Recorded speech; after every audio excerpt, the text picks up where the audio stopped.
What's up, everybody? Here with Javier Molina. Made your top-ranked debut, man. Came out with a win. Yeah, man, it was a tough fight. This guy just finished beating Mike Perez last year in December. Stopped him in the 8th round. Mike Perez is a good fighter. He went in his hometown. Tried to do the same thing over here.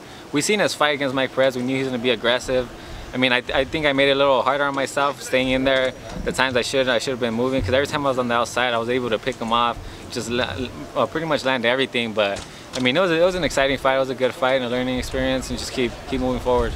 Now, from what I heard, this is the first fight of a 3-fight contract with Top Rank. Correct. Obviously, you had a long layoff. You came back. The main event at Golden Boy last time out. Now again with Top Rank. So what do you want to? What are the names you want to? Do you see yourself fighting? You know, these next 2 fights. Obviously, they have a lot of talent at 140. Yeah. Well, man, anybody. I just spoke to them. They said they're gonna try to get me some in there sometime in June or July, with bigger fights. So I mean, hopefully we can get a title eliminator and then fight for a world title, my 3rd one. I mean, just keep climbing up. There's a lot of fighters that can fight. I mean, it can be anybody. Obviously, they do have the champion at 140, WC champion, Jose Ramirez. Is that a fight that, obviously, like you said, maybe 3rd fight or maybe, you know, get another contract? And is that a fight that you're willing to take? Oh, definitely, man. All those world champs at 140, anybody that's at 140, I feel like I can beat anybody, especially when I'm on my A game. I mean, I can beat anybody in the division. Now, you have fought before at higher than 140 pounds. Do you feel comfortable? This is the weight class that you should have been, you know, from day one? Yeah, I mean, I used to fight at 47 for most of my career. This is my 2nd fight fighting at 140, but I mean, I feel a lot better at this weight class. I mean, I feel stronger, faster. So I think this is the perfect weight class for me. I know your brother Oscar, obviously. You got the twins. Any fight info that I know he's a free agent, I believe. Yeah. I think he could just left PBC. Is there any chance of him coming over again? You know, also with ESPN and Top Rank? We would like that. Right now, we don't know what's going on with his side, but he's in the gym right now, just training. Hopefully, he can get in there.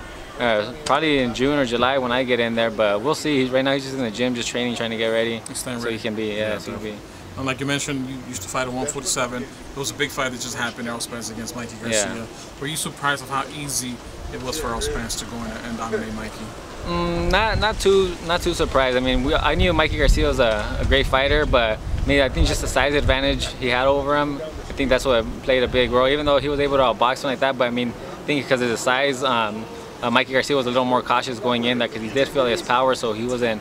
He didn't want to risk as much, so he started being a little more defensive because, I mean, he started getting hit a little too much. But, I mean, it was a tough fight for Mikey Garcia. I mean, props to Mikey Garcia for even taking the fight in the first place. But, you know, Errol Spence, and he's a badass. Now, post-fight, Manny Pacquiao went in the ring and kind of challenged Errol Spence in a sense. Is that a fight that you think is winnable for Errol Spence?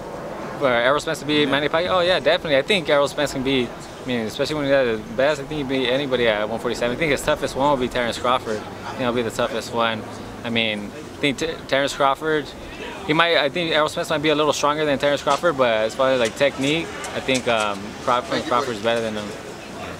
Lastly, before I let you go, man, big fight again. Canelo, Daniel Jacobs. How do you see the fight playing out? Oh, that one's tough. I like Daniel Jacobs, but Canelo, man, that guy.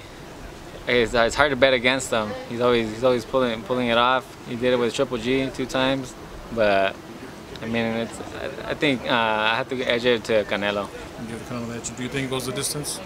I think he does. I mean, he was able to go the distance with Triple G, and I think Daniel Jacobs' size is gonna play a role in it. He has good boxing ability. He has good footwork, so I mean, I think he'll be able to manage himself. I like, man. Last question. I know you fought on FS1, I believe, maybe Showtime, I think, once. Yeah, ESPN. ESPN now. How do you feel about the whole streaming platform? Obviously, DAZN, ESPN Plus, Facebook Live, and a few other ones. Do you think that's the future for boxing? Oh, definitely, man. It's great. It gets more people to watch it. They got, I mean, like you said, they got everything. DAZN, ESPN Plus.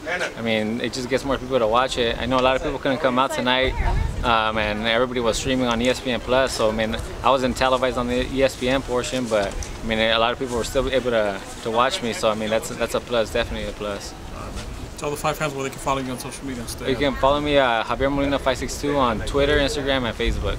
Lastly, a message to everybody from our work that came out. Yeah, thank you. Thank you for all the support. Keep a lookout for me. Hopefully I get in there June or July for a title eliminator, and then we can get that world title sometime at the end of the year. Thank you, Javier. All right, thank you. Appreciate it.